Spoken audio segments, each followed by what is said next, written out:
নমস্কার, তোমাদের রান্নাঘরে আজকে নিয়ে এলাম একটা ব্রেকফাস্টের রেসিপি।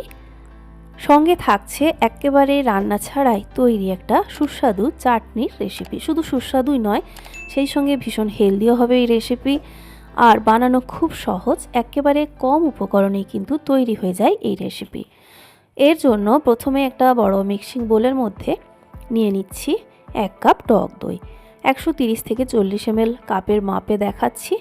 আর এই টক দইটা একেবারেই জল ঝরানো হওয়ার কোনো প্রয়োজন নেই। নর্মাল দইয়ের মধ্যে যেরকম জল রয়েছে সেরকমই নিয়ে নেবেন। দইটাকে বেশ ভালো করে কিন্তু ফেটিয়ে নিতে হবে। আর এখানে যে পরিমাণগুলো দেখাচ্ছি তাতে মোটামুটি 10 পিস মতো মিডিয়াম সাইজের রেসিপিটা তৈরি হবে। তো 4 জনের ভালো মতো পেট ভরবে এরকম একটা রেসিপি আমি আপনাদের দেখাচ্ছি। এবার ওই একই কাপের 2 কাপ ডালিয়াকে পরিষ্কার করে ধুয়ে নিয়েছি।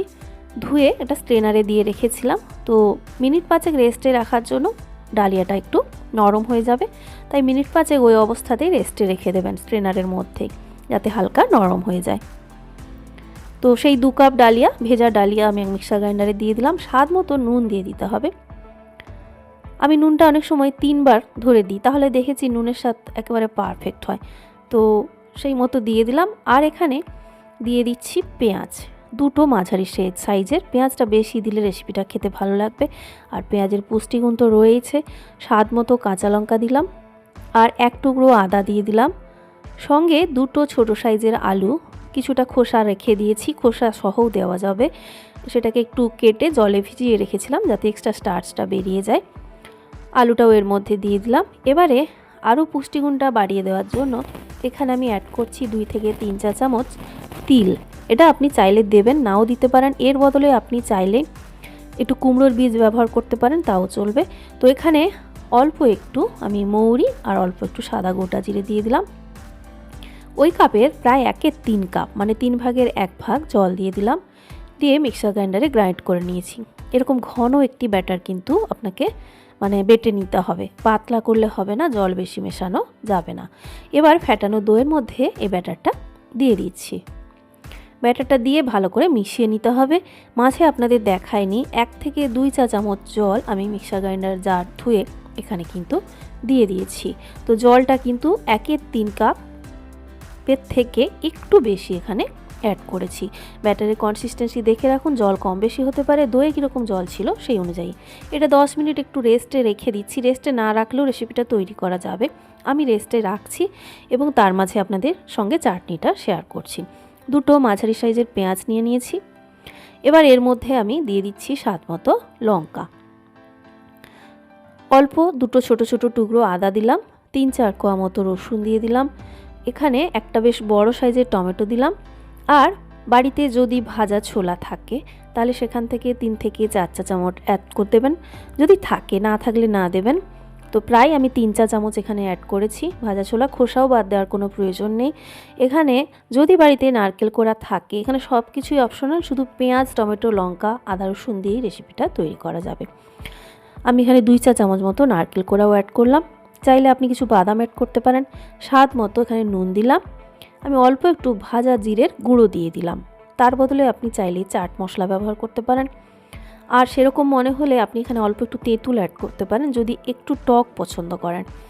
অল্প একটু জল দিয়েছি, আর একটু তাল মিশ্রি অ্যাড করছি, তার বদলে একটু চিনি অ্যাড করতে পারেন। এবার এটাকে ভালো করে বেটে নিতে হবে। জলের পরিমাণটা আপনি এমন দেবেন যাতে করে কনসিস্টেন্সি আপনি চাটনির ঠিক কীরকম চাইছেন সেটা চলে আসে। প্রয়োজনে অল্প একটু জল মিশিয়েও নেওয়া যাবে, খাবার জল মিশিয়ে নেবেন, ডাইরেক্ট যে জল খান আপনি। কিছুটা জারটা ধুয়ে একটু জল মিশিয়ে নিলাম। এই সময় স্বাদ মতো নুনটা খেয়াল রাখবেন।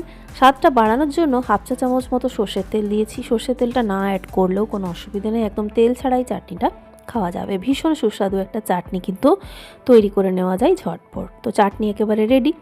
এদিকে এটা প্রায় 10 মিনিট মতো ছিল রেস্টে। তো 10 মিনিট রেস্টে রাখার প্রয়োজনটা কিন্তু এখানে নেই, আগেই বলেছি। আমি চাটনিটা বানাচ্ছিলাম আপনাদের রেস্টে, সেই কারণে এটা রেস্টে ছিল। একটু ভালো করে ফেটিয়ে নিচ্ছি। এবার এটা তাওয়াকে ভালো করে গরম করে তাতে দিয়ে দিচ্ছি অল্প একটু সাদা তেল। তেলটাকে ভালো করে ফ্রাইং প্যানের মধ্যে ছড়িয়ে দিতে হবে। রেসিপিটা নন স্টিকেই কিন্তু একটু ভালো করে তৈরি করা যাবে, তবে পুরানো লোহার তাওয়া হলে সেটাও ব্যবহার করতে পারেন যাতে সহজে উঠে আসে। এবার এখান থেকে এক হাতা করে ব্যাটার নিয়ে আমি যেভাবে দিচ্ছি বা যেভাবে দেওয়ার কথা বলছি সেভাবেই দেবেন। ব্যাটারটা ঢেলে দেওয়ার পরে এটাকে জোরে প্রেস করা যাবে না, হাতা দিয়ে খুব হালকা করে কিন্তু একদম আলতো করে দেখুন হাতাটাকে ঘোরাচ্ছি, না হলে কিন্তু উঠে চলে আসবে ব্যাটারটা। খুব সাবধানে এভাবে ঘুরিয়ে ঘুরিয়ে ছড়িয়ে দিতে হবে ব্যাটারটাকে। ছড়ানো হয়ে যাওয়ার পর ওপর দিকটা ড্রাই হয়ে যাওয়া পর্যন্ত অপেক্ষা করব। ওপরের দিকটা যখন হালকা ড্রাই হয়ে আসবে তখন তার মধ্যে ওপরে অল্প একটু তেল কিন্তু ছড়িয়ে দিচ্ছি। একদম নামমাত্র তেলে রেসিপিটা তৈরি করে নেওয়া যাবে। ভীষণ হেলদি একটি রেসিপি, দেখতেই পেলেন যা যা উপকরণ রয়েছে ভীষণ ভালো। এবার এই একটা দিক যখন দেখবেন এরকম গোল্ডেন কালার হয়ে গেছে, একটু তুলে দেখে নেবেন অল্প, তারপরে উল্টো দিকটাকেও জাস্ট কয়েক সেকেন্ড ভেজে নেবেন যাতে এরকম একটা কালার চলে আসে, তাহলে রেসিপি কিন্তু একেবারে রেডি। পরেরটা দেওয়ার আগে আবার অল্প একটু একই রকম করে তেল ব্রাশ করে ব্যাটারটাকে যেভাবে আলতোভাবে ছড়াতে বলেছি সেইভাবে ছড়িয়ে কিন্তু পুরো সবগুলো একই রকম ভেজে নিতে হবে। তো এখানে একটা জিনিস যে আপনি একসঙ্গে সবগুলো যদি খান তবেই ভাজবেন, বা যতগুলো প্রয়োজন ততগুলো ভাজবেন। গরম গরম খেতে কিন্তু রেসিপিটা বেশি ভালো লাগবে।